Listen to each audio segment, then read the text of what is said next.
역대상 20장을 보면 승리하는 이야기, 은혜스러운 이야기 이렇게 보이는데, 또 깊이 들여다보면 또 인간의 연약함, 또 제대 모습도 많이 있어요. 스며 있습니다. 우리가 이걸 또 발견하고 또 우리의 모습도 이렇게 되어질 수 있다라는 것들 때문에 늘 깨어 있어야 된다라는 이런 교훈들을 주는 것 같아요. 그럼에도 불구하고 또 하나님의 그 일하심들이 또 있거든요. 그래서 그런 또 모습들을 또 발견해 가면서 우리는 그 하나님의 그 일하심들, 또 우리를 연약한 우리를 사용하셔서 그 하나님의 살아계심을 드러내고 있다라는 것들을 또 발견하면서 또 은혜를 누려야 된다. 또 이런 또 메시지들이 있는 것 같아요. 1절에 이렇게 보면 해가 바뀌어 왕들이 출전할 때가 되매 요압이 그 군대를 거느리고 나가서 암몬 자손의 땅을 격파했다 이야기를 하잖아요.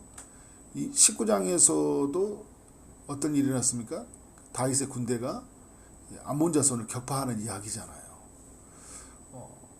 그 암몬의 그 왕의 그 지도자의 판단, 그 결정들이 너무 중요하다는 것을 알려줬죠. 어제 우리가 19장을 읽을 때 다윗이 문상을 보낼 때 호의로 받아들였다면 이런 일이 일어나지 않았겠죠. 또 아람과 주변 나라 사람들에게 돈으로 매수하지 않았다면, 그때 멈췄다면 이런 일들이 일어나지 않았을 거예요. 다윗과 전쟁하는 길을 선택하지 않았다면, 또 요압의 군대와 1차 전쟁에서 패배했을 때 그때 멈췄다면 이런 비극이 생기지 않았을 거다. 그러니까 지도자의 결정 하나가 너무 중요하고, 그리고 제된 연약한 모습이 생겼을 때 바로 용서를 구하고 멈추는 거, 이것이 굉장히 중요하다는 메시지를 우리에게 주고 있는 거죠. 근데 여러분, 이 암몬 자손의 연약함만 드러내는 게 아니에요. 19장은 그 암몬의 연약함을 드러낸다면 20장의 시작은요, 다윗에게 있는 그 연약함이 이제 드러나요. 그러니까 역대기는 다윗의 그 죄를 이렇게 좀 호의적으로 표현을 하거든요. 많이 덮어요. 내일 또 이제 살펴보는 인구조사 이야기도 사탄이 이제 충동해서 넘어가는 것처럼 막 보이고, 그리고 오늘 또 내용을 보면 그냥 한 줄로 이렇게 끝나는 그런 내용들이 있어요. 그 내용이 뭐냐면, 자, 1절에 보니까 암몬 자손의 땅을 격파했다. 그리고 이제 들어가 라빠를 에워싸고 다윗은 어디에 있습니까? 예루살렘에 그대로 있더니 요압이 라빠를 쳐서 함락을 시켰다. 이제 이렇게 메시지가 딱 끝나죠. 그러면 요압이 나가 싸워서 이겼나 보다 이렇게 생각할 수 있는데, 우리가 성경을 같이 함께 연결해서 보면 여기에 엄청난 또 그 인간의 연약함들이 묻어 있다는 걸 알 수 있죠. 사무엘하 11장하고 연결이 되는 거예요. 사무엘하 11장에서 어떻게 해요? 다윗이 홀로 있잖아요. 군인 자신의 병사들을 다 전쟁터에 내보내고 자신이 왕궁에 혼자 있다가 어떤 일이 일어납니까? 죄를 짓는 거예요. 밧세바를 범하고, 또 밧세바의 그 남편이었던 우리아를 전쟁터에 나가서 죽이게 하는. 그러니까 이 보면 그 막 지금 요압과 암몬과 전쟁터에 막 일어난 그 속에 막 우리아를 보내서 막 죽이게 하는 여러 일들이 막 일어나고 있는 거예요. 그러니까 다윗이 이렇게 전쟁을 해오는 과정에 영적으로 좀 느슨해진 때에 있다. 제가 주일날도 그런 말씀 나눴거든요. 인간은 홀로 있지 않게 해서 하나님이 사람을 붙여주시거든요. 또 홀로 사명을 감당하지 않게 해서 하나님이 사람을 붙여주시는데, 그러니까 다윗이 어떻게 했어요? 홀로 있었어요. 홀로 있는 게 나쁜 건 아니에요. 근데 홀로 있을 때 인간이 그 죄에 매우 이겨나가는데 취약하다, 약하다라는 걸 꼭 기억해야 돼요. 혼자 있으면. 여러분 잘 알 것 같죠? 혼자 있어도, 저는 혼자서도 잘해요. 혼자 있어도 잘할 것 같아요. 아니에요, 여러분. 인간은요, 연약해요. 그리고 좀 쉬면 어떻게 해요? 사탄이 그 틈을 타서 우리를 많이 무너뜨린다고요. 그러면 쉬지 말고 혼자 있지 말라 이런 의미가 아니에요. 그런 또 양면성이 있기 때문에 쉼이 필요하고 홀로 있는 시간도 필요하죠. 그런데 그때 또 위험이 있다는 것을 꼭 기억하고, 이때 내가 어떻게 하는 거예요? 내가 잘 이걸 사용해야 되겠죠. 근데 다윗은 어떻게 해요? 이때 많이 무너져 버렸어요.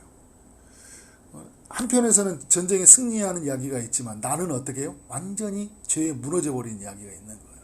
이게 다윗이 또 연약함이 뭐냐면 2절에 보니까 전쟁에 그 승리를 하잖아요. 그래서 왕의 그 머리에 그 암몬의 왕에 있는 그 왕관을 빼앗아 가지고요. 중량을 달아보니까 금 한 달란트가 된다. 매우 무거운 그 무게예요. 근데 그거를 자기 머리에 쓰고 있는 거예요. 다윗의 지금 마음은 어떤 마음일까요? 전쟁의 승리에 도취되어 있는 것 같지만 뭔가 불안함이 있죠. 왜 이상한 행동을 해요? 지금까지 안 하던 행동을. 사람이 막 죄를 지으면 그 뭐랄까 이렇게 좀 깊이 어떤 영적인 침체에 빠져서 숨어 있는 사람이 있는가 하면요, 그 과도하게 자기 자신을 막 드러내버릴 때가 있어요. 그래서 여러분 죄를 막 덮으려고 더 큰 죄를 짓고요. 그리고 또 어떻게 하는 거예요? 그런 연약함들이 막 이렇게 한 번 또 무너지니까 다른 데서 또 다 무너지는 거예요. 하나가 무너지니까 막 여기저기에서 과도한 욕망을 드러내는 그 다윗의 모습을 볼 수 있는 거잖아요. 이런 사람 아니잖아요. 근데 여러분 또 생각해보면 이럴 수 있어요. 이런 사람이 아니었던 것은 하나님의 은혜가, 하나님의 영이 그들과 함께, 성령이 다윗과 함께 있기 때문에 이게 감춰져 있던 거지. 은혜가 떨어지니까 어떻게 하는 거예요? 완전 인간의 추악한 모습들이 드러나잖아요. 제가 그런 표현을 쓰거든요. 겨울에 우리 시골 땅 같은 데 보면 하얀 눈으로 덮여지면 정말 아름다운 것 같은데요. 가을 늦게쯤 되면 막 그 변 같은 거 있죠. 막 거름 같은 거 뿌려서 막 냄새 나고 막 지저분해요. 가을 농사 끝나면. 근데 어떻게 해요? 눈이 딱 덮여 있으니까 아름답게 보이는 거잖아요. 인간이 그런 거예요. 은혜로 덮어 있으니까 참 멋있게 보이는 거지. 은혜가 떨어지잖아요. 그 인간의 추악한 본성이 막 그대로 드러나요. 다윗에게는 좀 연약한 모습들이 많이 드러난다. 그 3절에서도 그대로 드러나잖아요. 승리를 했는데 승리의 전리품을 취하는 것도 참 너무 그 욕망이 많이 드러나고, 3절에서 보니까 그 가운데 백성을 끌어내어 어떻게 해요? 톱과 새톱과 돌소리로 일하게 하니라. 그러니까 어떻게 막 과도하게 막 노역을 시키고, 그래서 어떻게 하는 거예요?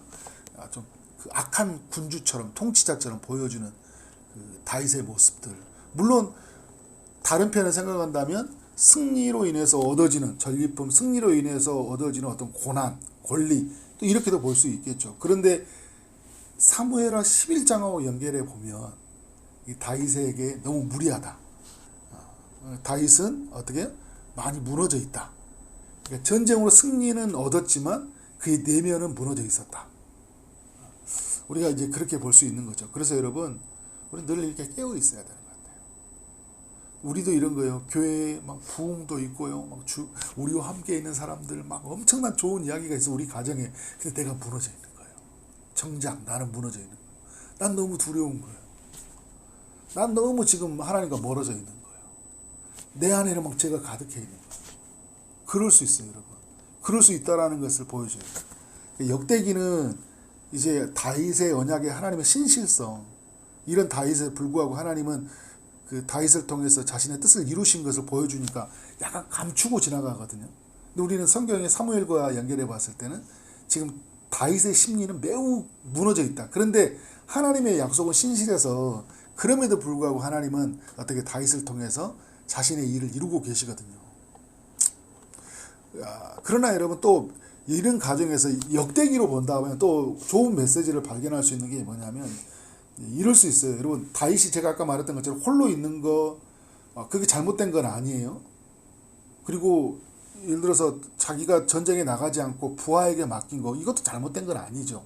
근데 그 시기에 다윗이 뭘 잘못 선택하게, 그게 잘못인데, 긍정적으로 본다면 다윗이 나가서 승리하는 게 아니라 다윗이 없어도 이스라엘이 승리하는 모습을 보여주고 있는 거예요. 20장이 또 그 메시지를 보여주고 있어요. 자, 요압이 나가는데 어떻게 암몬의 자손을 격파를 시켜버리잖아요. 자, 4절에서도 어떤 모습을 보여주고 있습니까? 블레셋 사람들과 이제 전쟁을 하는데, 특별히 이제 블레셋에 어떤 사람들이냐면 거인족들 있죠. 거인족들과 싸워서 이기는 모습을 보여주고 있어요. 다윗이 골리앗과 싸워서 이기잖아요. 가드 사람. 근데 골리앗이 어떤 사람이에요? 거인족이잖아요. 블레셋의 그런 어떤 키가 큰 사람들, 일반 사람들보다 매우 큰 사람들이 있었던 것 같아요. 근데 그들에게 그 당시에는 여러분 굉장히 공포의 대상이잖아요. 지금이야 뭐 무기가 첨단화돼 있으니까 거인족이라도 전혀 무섭지가 않은데, 네. 그러나 그 전에는 어떻게 하는 거예요? 매우 무서운 존재들이죠. 다윗이 골리앗을 이겼잖아요. 그때 그 사울 왕을 비롯해서 이스라엘 군인들이 벌벌 떨었어요. 이 골리앗 한 사람 때문에. 근데 오늘 말씀해 보니까요, 다윗의 부하들이요, 그 큰 사람들하고 담대히 맞서 싸우는 거예요. 놀라운 거죠. 다윗이 아니고도 어떻게 하는 거예요? 그 다윗의 부하들이 큰 사람, 강한 사람들 앞에 주눅들지 않고 싸우는 모습들이 정말 놀랍다. 그래서 4절에 보니까 그 다윗의 부하 후사 사람 10부개가 키가 큰 10배라는 사람을 죽이잖아요. 그래서 항복을 받아내고, 5절에 보면 야일의 아들 엘하나니 가드 사람 골리앗의 아우 있어요. 골리앗의 아들 동생 라흐미를 죽이고, 또 6절과 7절은 요나단이라는 사람이 손가락과 발가락 6개나 된 사람, 모두 합치면 24개가 되는 이 거인을 어떻게 해요? 죽이는 이야기를 보여주고 있어요. 공통점은 뭐예요? 다 키가 크죠. 일반 사람보다 훨씬 키가 큰 사람이에요. 그런데 어떻게 해요? 그들에게서 다 승리를 거두는 거예요. 싸우는데 이기는 거예요. 근데 여러분, 무엇이 이길 수 있습니까? 다윗의 이야기 속에 보여주잖아요. 너는 칼과 단창으로 나오지만 나는 무엇으로 나가는 거예요? 나는 만군의 여호와의 이름으로. 그러니까 오늘 이 사람들이 뭘로 이겼을까요? 칼과 단창으로 맞짱 떠서 이겼을까요? 하나님의 이름으로, 하나님과 함께해서 이겼다. 그래서 여러분, 이 역대상 18장부터요, 여호와의 이름으로 나가니까 승리했다라는 걸 계속 보죠. 다윗의 군대가 하나님과 함께 하시니 여호와의 이름으로. 그래서 여러분 승리하는 거예요. 저는 보면서 뭐였냐면, 다윗이 만군의 여호와의 이름으로 나가면서 뭘 보여주냐면 이런 걸 보여준 거죠. 누가 승리하는지를 보여주는 거예요. 누가 승리하는지. 다윗은 여러 메시지를 주는 거예요. 어떻게 하면 무너지는지도 보여주고요, 어떻게 하면 승리하는지도 보여줘요. 오늘 그래서 역대기가 여러 메시지를 준다고 제가 말씀을 드렸던 거예요. 다윗은 보여줬던 게 뭐예요? 하나님의 이름으로 나가면 된다. 하나님과 함께하면 이긴다라는 걸 보여주는 거고, 그리고 다윗이 그 한 부분을 넘어서니까요, 다음의 세대가 어떻게 합니까? 그 부분을 넘어서요. 우리가 여러분 믿음으로 어떤 부분을 돌파해 가잖아요. 그러면 다음 사람이 너무 쉽게 그 길을 건너갈 수 있어요. 그런 어려운 상대를 뛰어넘을 수 있다고. 그래서 여러분, 여러 가정에서 우리 한 사람 한 사람을 하나님이 리더로 세웠다라는 게 뭐냐면, 내가 믿음으로 어떤 부분을 돌파하잖아요. 돈의 문제, 어떤 삶의 문제를 딱 넘어서잖아요. 어떤 사람의 문제, 어떤 말의 문제를 딱 넘어서잖아요. 그러면 같이 함께 있던 사람들이 그 부분을 넘어가요. 굉장히 중요합니다. 그런 의미에서 저도 초지동산교회 리더로서 굉장히 중요한 거예요. 제가 어떤 부분에서 싸우는 부분들은, 그 부분들은 어떻게 다른 사람들에게 큰 영향을 미치는 거예요. 다윗이 그 큰 골리앗이라는 한 사람을 넘어서니까 사람들이 어떻게 하는 거예요? 더 이상 이제 거인들은 우리에게 무서운 대상이 아닌 거예요. 우리도 싸울 수 있는 거예요. 다윗만 싸우는 게 아니라, 왜냐하면 우리 안에 계신 그 주님의 이름으로 싸우면 이기는구나. 자, 예수님 믿는 우리의 시대 안에서 어떤 거예요? 예수님이 이 땅에 오셔서 사단의 세력을 어떻게 해요? 짓밟으셨잖아요. 이기셨잖아요. 인류는 예수님이 오기 전에 아담의 때부터 완전히 사단에 무너졌는데 예수님이 승리하셨잖아요. 그리고 예수님의 제자들이 어떻게 해요? 그의 이름으로 승리하는 거예요. 그러니까 어떻게 하는 거예요? 이제 우리 믿음의 다음 세대들이 어떻게 하는 겁니까? 승리하는 거예요. 예수님이 승리하신 사건을 우리 믿음의 선배들이 그 이름으로 승리하고 나가니까, 맞다. 우리가 강해서, 우리가 능력이 있어서 이기는 것이 아니라 주님의 이름으로 나가면 이기는구나 라는 걸 우리가 알게 되잖아요. 그래서 여러분, 오늘 이 20장은 우리에게 너무 많은 메시지를 또 주고 있는 거예요. 짧은 구절이잖아요. 어떻게 하면, 암몬 자손들 보고 다윗을 보면 어떨 때 인간은 무너지는 걸 보여주고요, 또 어떤 걸 보여준 거예요? 인간은 어떤 때 승리하는지를 보여주고 있는 거예요. 우리는 어떤 이야기를 남겨야 될까요? 승리하는 이야기, 이기는 이야기. 그러나 여러분, 인간은 알아야 돼요. 언제든지 우리는 무너질 수 있다라는 거예요. 감춰둔 거예요. 그래서 여러분, 하나님이 감춰뒀는데요, 이 사무엘사는 완전히 드러내셔서 그 인간의 그 연약함 속에서 하나님이 일하신 들을 보여준다면, 오늘 감춰두면서 뭘 하냐면 이 역사의 주관자가 누구인지를, 그러니까 역대기는 계속 뭘 보여주냐면 역사의 주관자가 누구냐라는 거거든요. 역사의 주인은 누구냐? 하나님이다. 그럼에도 불구하고 하나님의 역사는, 하나님이 세우신 역사는 어떻게 무너지지 않는다는 걸 보여주고 있잖아요. 근데 우리가 그 역사의 속에 사용된 우리가 어떻게 하는 거예요? 우리가 철저하게 하나님의 원리, 승리의 원리를 가지고 이 땅에 살아가야 된다. 근데 우리 인간은 연약하기 때문에 언제든지 무너질 수 있다. 이걸 꼭 기억하고 오늘을 믿음으로 살아가야 된다. 그렇게 사는 우리의 삶이 되어지기를 주님 이름으로 축원합니다. 기도하겠습니다. 하나님 감사합니다. 역대상 20장의 말씀으로 우리 모두에게 교훈해 주시니 감사합니다. 하나님의 승리가 있고 하나님이 이기는 이야기가 있지만 이 속에는 하나님 인간의 또 연약함들, 또 인간의 죄됨으로 말미암아 좀 많이 무너져 있는 모습들을 보게 됩니다. 하나님, 우리가 패배하는 이야기, 죄에 무너진 이야기를 남기는 삶이 아니라 그리스도의 이름으로 승리하는 삶의 이야기를 남기는 삶이 되게 하여 주옵소서. 오늘 또 그 하루가 되게 하여 주시고 우리 나머지 모든 삶이 그리스도의 이름으로 승리하는 삶이 되게 하여 주옵소서. 예수 그리스도의 이름으로 기도를 싸움나이다. 아멘.